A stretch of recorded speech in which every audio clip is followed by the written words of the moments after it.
दोस्तों, भारत में कई रहस्यमय मंदिर मौजूद है। भगवान की आस्था भक्तों को इन मंदिरों तक खींच भी लाती है, लेकिन मंदिरों के रहस्य आज भी रहस्य बने हुए हैं। इसी कड़ी में आज हम एक ऐसे मंदिर के बारे में बात करेंगे जो हमें भगवान के जिंदा होने का एहसास दिलाता है। कहा जाता है कि आज भी भगवान कृष्णा का दिल यहाँ धड़कता है, लेकिन कुछ लोगों को तो विश्वास होता ही नहीं है कि भगवान इस दुनिया में कैसे मौजूद हो सकते हैं। लेकिन मान्यता है कि भगवान कृष्ण का दिल आज भी सामान्य मनुष्य की तरह ओडिशा के जगन्नाथपुरी के मंदिर में धड़क रहा है। जी हाँ, मान्यताओं की माने तो ये बिल्कुल सच है। अगर आप वहां जाते हैं दर्शनों के लिए तो आपको इसका एहसास भी होता है। तो चलिए जानते हैं इसके बारे में। दरअसल कहा जाता है कि ओडिशा में स्थित जगन्नाथपुरी मंदिर 800 सालों से भी अधिक पुराना है। इस मंदिर में भगवान जगन्नाथ भाई बलभद्र और बहन सुभद्रा के साथ सिंहासन पर विराजमान है। साथ ही ये भी कहा जाता है कि ये मंदिर सनातन की ताकत को भी बताता है। अगर इसके पीछे की पौराणिक कथा की बात करें तो ये सबको पता है कि भगवान विष्णु ने द्वापर युग में कृष्ण के रूप में जन्म लिया था। महाभारत युद्ध के 36 साल बाद उन्होंने अपना शरीर त्यागा था। दरअसल जब भगवान कृष्ण जंगल के एक पेड़ के नीचे लेटे हुए थे, तब एक बहलिये ने उनके पैर पर गलती से तीर चला दिया था, जिसके बाद उनकी मृत्यु हो गई थी। मृत्यु के बाद भगवान श्री कृष्ण का अंतिम संस्कार किया गया, जिससे शरीर तो पंच तत्व में विलीन हो गया, लेकिन उनका दिल अग्नि में नहीं जल पाया और धड़कता रहा। बाद में इस दिल को सोमनाथ के समुद्र में प्रवाहित कर दिया जाता है, जिसके बाद ये दिल एक लट्ठे यानी लकड़ी के रूप का आकार धारण कर लेता है और पानी में बहते बहते ओडिशा के समुद्र तट पर पहुंच जाता है। तब भगवान श्री कृष्ण ओडिशा के राजा इंद्रद्युम्न को सपने में दर्शन देते हैं और पूरी घटना बताते हैं। फिर अगले दिन राजा इस लट्ठे को लाते हैं, जिससे भगवान जगन्नाथ भाई बलभद्र और बहन सुभद्रा की मूर्ति का निर्माण होता है। कहा जाता है कि आज भी इन मूर्तियों में दिल धड़कता है, जिसे ब्रह्म पदार्थ भी कहा जाता है। इस मंदिर की सबसे खास बात यह है कि हर 12 साल में मंदिर की मूर्तियों को बदला जाता है। तब इस ब्रह्म पदार्थ को नई मूर्ति में डाल दिया जाता है। ये काम मंदिर के पुजारी के द्वारा किया जाता है। जब पुजारी ये काम करता है तो पुजारी की आंखों पर पट्टी और हाथों में कपड़े के दस्ताने पहना दिए जाते हैं। इसके अलावा जब ये मूर्तियां बदली जाती है तब पूरे जगन्नाथ की लाइट काट दी जाती है और पूरे शहर में अंधेरा कर दिया जाता है। अब तक जिन भी पुजारियों ने इन मूर्तियों को बदला है, उन्हें अपने हाथों में कुछ उछलती हुई चीज का एहसास हुआ है। कुछ पुजारियों को ऐसा भी लगा कि जैसे कोई खरगोश जैसी आकृति उछल रही है। हालांकि आज तक किसी भी पुजारी ने अपनी आंखों से इस चीज को नहीं देखा है, क्योंकि इस पूरी प्रक्रिया को न देखने की मान्यता है। अगर कोई भी इसे देख लेता है तो उसकी मृत्यु तुरंत हो जाती है। लेकिन सबसे बड़े आश्चर्य वाली बात तो यह है दोस्तों कि जब भी 12 सालों के बाद ये मूर्तियां बदली जाती है तो उनमें किसी भी प्रकार का बदलाव नजर नहीं आता है। उनकी साइज, उनका कलर, उनका आकार, उनमें किसी भी प्रकार का बदलाव नहीं देखने को मिलता है। अगर इस मंदिर के दूसरे रहस्य की बात करें तो ये सिंह द्वार से जुड़ा है। भगवान जगन्नाथ के मंदिर में एक सिंह द्वार है।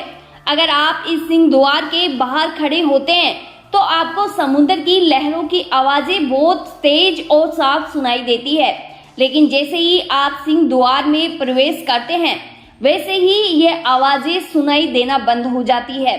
साथ ही सिंह द्वार के आसपास चिताएं जलती रहती है, जिनकी गंध आपको सिंह द्वार के बाहर तो महसूस होती है, लेकिन जैसे ही सिंह द्वार के अंदर आप प्रवेश करते हैं ये गंध आना बंद हो जाती है। इस रहस्य का आज तक पता नहीं चला है कि समुद्र की लहरों की आवाजें और चिताओं की गंध सिंह द्वार के अंदर प्रवेश करते ही क्यों बंद हो जाती है।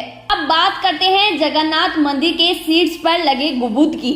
आपने देखा होगा कि मंदिरों के गुंबद पर बहुत से पक्षी बैठे दिखाई देते हैं, लेकिन इस मंदिर के गुंबद पर आपको एक भी पक्षी दिखाई नहीं देगा। यहाँ तक कि इसके आसपास उड़ते हुए पक्षी भी नहीं दिखाई देंगे। साथ ही आज तक कोई भी हवाई जहाज इस मंदिर के ऊपर से नहीं उड़ा है। अब आज तक इस रहस्य का भी पता नहीं लगा है कि इसके गुंबद पर पक्षी क्यों नहीं बैठते हैं। यहाँ तक कि इसके आसपास के एरिया में भी पक्षी कोई भी उड़ता हुआ नहीं दिखाई देता है। अगर इस मंदिर के शीर्ष पर लगे ध्वज की बात करें तो ये आपको हवा की विपरीत दिशा में लहराता दिखाई देगा। आज तक इसका रहस्य भी कोई नहीं सुलझा पाया है। इसका एक और रहस्य है कि इस ध्वज को हर दिन मंदिर के पुजारी द्वारा बदला जाता है। इसका समय 4 से 5 बजे के बीच का होता है और इस ध्वज को बदलने वाले लोग पुरी के चोला परिवार से आते हैं और पिछले 8 सालों से इस ध्वज को बदलने का काम कर रहे हैं। कहा जाता है कि अगर रोज नहीं बदला जाएगा इस ध्वज को तो मंदिर 18 सालों के लिए बंद हो जाएगा।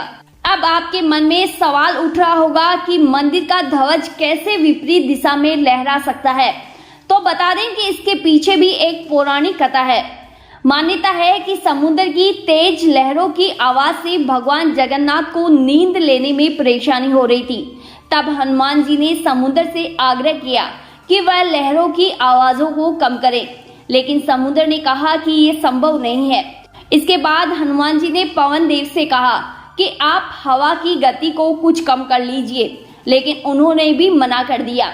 इसके बाद हनुमान जी ने मंदिर के चारों तरफ तेज गति से उड़ना शुरू कर दिया। इससे समुद्र की लहरों की आवाजें तो बंद हो गई और झंडा विपरीत दिशा में लहराने लगा, लेकिन इसका रहस्य विज्ञान के पास भी आज तक नहीं है। इस मंदिर से जुड़ा एक रहस्य ये भी है कि कितनी भी धूप क्यों ना हो, फिर भी इस मंदिर की परछाई कभी नहीं बनती है। अब बात करते हैं जगन्नाथ मंदिर के शीर्ष पर लगे नारायण सुदर्शन चक्र की। ये भी अपने आप में एक रहस्य बना हुआ है। अष्ट धातु से बना इस चक्र को नील चक्र भी कहा जाता है। इसका निर्माण इस प्रकार से किया गया है कि इसे पुरी के किसी भी कोने से देखा जा सकता है और किसी भी दिशा से देखा जा सकता है। अगर आप किसी भी कोने और किसी भी दिशा से इसे देखते हैं तो आपको लगेगा कि ये चक्र आपकी तरफ ही देख रहा है। भगवान की भक्ति का आखिरी रहस्य इनके प्रसाद से जुड़ा है। भगवान जगन्नाथ मंदिर की रसोई दुनिया की सबसे बड़ी रसोई घर है, यानी सबसे बड़ा भंडारा है। प्रतिदिन 500 रसोइयों और लगभग 300 सहयोगी यहाँ पर प्रसाद तैयार करते हैं। प्रतिदिन यहाँ 500 रसोइये और लगभग 300 सहयोगी यहाँ पर प्रसाद तैयार करते हैं। प्रसाद बनाने के लिए 7 बर्तनों को एक लकड़ी के चूल्हे पर एक साथ यानी एक के ऊपर एक को रख दिया जाता है। आपको जानकर हैरानी होगी कि जो बर्तन सबसे ऊपर रखा जाता है उसमें खाना सबसे पहले पकता है और जो सबसे नीचे रखा है उसका खाना सबसे अंतिम में पकता है।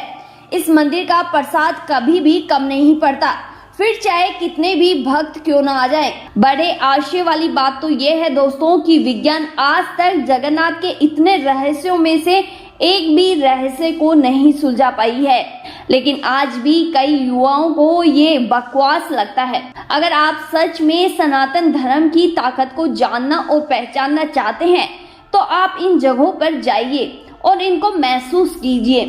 धन्यवाद।